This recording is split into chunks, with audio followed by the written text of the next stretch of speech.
नमस्कार। स्क्रीन पर जो ये ब्लैक एंड व्हाइट तस्वीर दिख रही है, ये सिर्फ एक पुराने मैच की तस्वीर नहीं है। ये एक शुरुआत है। ये कहानी है कि कैसे अंग्रेजों का लाया एक खेल देखते ही देखते इस देश की पहचान बन गया, इसका जुनून बन गया, और कुछ लोग तो कहेंगे कि इसका धर्म ही बन गया। चलिए इस पूरे सफर को करीब से समझते हैं। तो सवाल यही उठता है कि आखिर हुआ क्या? एक विदेशी खेल जो हमारे कल्चर का हिस्सा तक नहीं था, वो कैसे हमारी रग रग में बस गया? इसका जवाब इतिहास की परतों में छिपा है, जहां से सारी कहानी शुरू हुई। कहानी की शुरुआत होती है ब्रिटिश राज के जमाने में।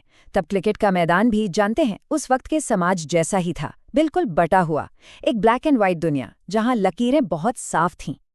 सोचिए, क्रिकेट भारत में 1721 से खेला जा रहा था, पर सालों साल, दशकों तक ये सिर्फ और सिर्फ अंग्रेजों का खेल बना रहा। उनके लिए ये एक तरीका था अपने देश से हजारों मील दूर भारत में इंग्लैंड का एक छोटा सा टुकड़ा जिंदा रखने का। और यहाँ एक बहुत ही दिलचस्प बात सामने आती है। एक ही खेल के दो बिल्कुल अलग अलग चेहरे थे। अंग्रेजों के लिए ये सिर्फ एक टाइम पास था, एक तरीका था भारतीयों से अपनी दूरी बनाए रखने का। लेकिन आने वाले वक्त में भारतीयों के लिए यही खेल उनकी उम्मीदों, उनके स्वाभिमान और उनके राष्ट्रीय गौरव का सबसे बड़ा प्रतीक बनने वाला था। लेकिन ये जो दीवारें थी ना, ये हमेशा तो खड़ी नहीं रह सकती थी। और फिर वो दौर आया जब भारतीयों ने इस खेल को अपनाना शुरू किया। और बस यहीं से क्रिकेट के बदलने की असली कहानी शुरू होती है। इस बदलाव की मशाल सबसे पहले उठाई पारसी समुदाय ने। असल में ब्रिटिश व्यापारियों से उनके काफी करीबी रिश्ते थे और वो अंग्रेजी शिक्षा को भी बहुत महत्व देते थे।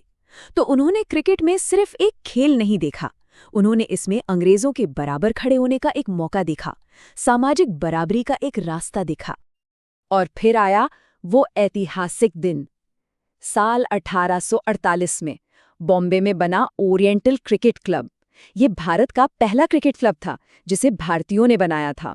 ये सिर्फ एक क्लब नहीं था, ये एक ऐलान था कि अब ये खेल हमारा भी है। लेकिन कहानी इतनी सीधी भी नहीं थी। जैसे जैसे क्रिकेट लोगों के बीच पॉपुलर हुआ, इसने उस दौर के समाज में जो बंटवारा था, जो राजनीति थी, उसे भी दिखाना शुरू कर दिया। इसका सबसे बड़ा और कह सकते हैं कि सबसे कंट्रोवर्शियल उदाहरण था बॉम्बे क्वाड्रेंगुलर टूर्नामेंट।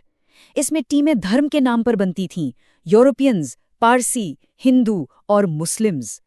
कमाल की बात यह है कि ये टूर्नामेंट बहुत हिट था, लेकिन साथ ही ये समाज में मौजूद गहरी दरारों का एक आईना भी था।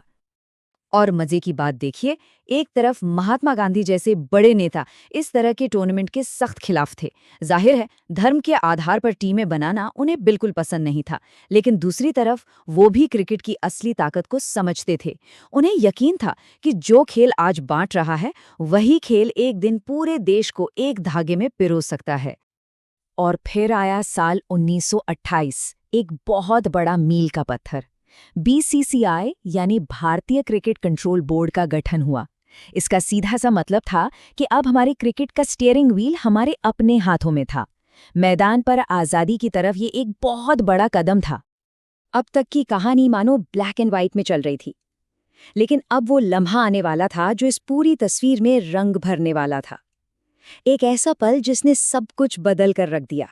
वो साल था 1983।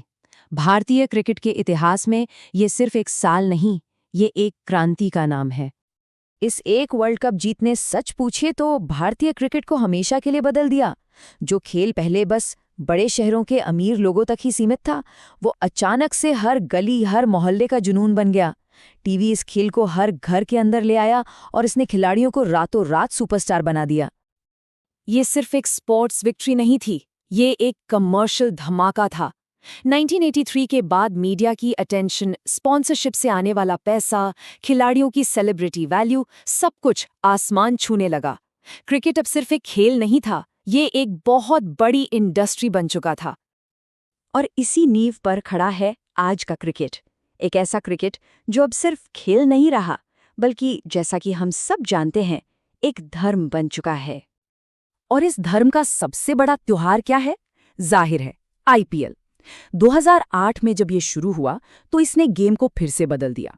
शहर के नाम पर बनी टीमें, बॉलीवुड का तड़का और दुनिया भर के सुपरस्टार्स, इस फॉर्मूले ने क्रिकेट को एंटरटेनमेंट का एक ऐसा पावर हाउस बना दिया जैसा पहले कभी किसी ने नहीं देखा था। तो अगर हम इस पूरे सफर को देखें तो भारत के इस क्रिकेट जुनून के पीछे कई वजह हैं। इसकी शुरुआत हुई अंग्रेजों की विरासत से, फिर इसमें 1983 जैसी जीतों से मिला राष्ट्रीय गौरव जुड़ा। इसके नियम इतने आसान हैं कि ये गली मोहल्ले तक पहुंच गया, टीवी ने इसे घर घर में पहुंचा दिया। और इन सब के ऊपर हैं हमारे हीरोज, हमारे क्रिकेटर्स, जिनकी पूजा की जाती है। तो आखिर में ये सवाल बचता है कि भारत में क्रिकेट असल में है क्या? क्या ये अंग्रेजों से मिली एक विरासत है या एक आज़ाद देश की अपनी पहचान का सबसे बड़ा सबूत? और शायद जवाब यही है कि ये दोनों हैं। एक ऐसा खेल जिसे हमने लिया ज़रूर किसी और से था, पर उसे हमेशा हमेशा के लिए अपना बना लिया।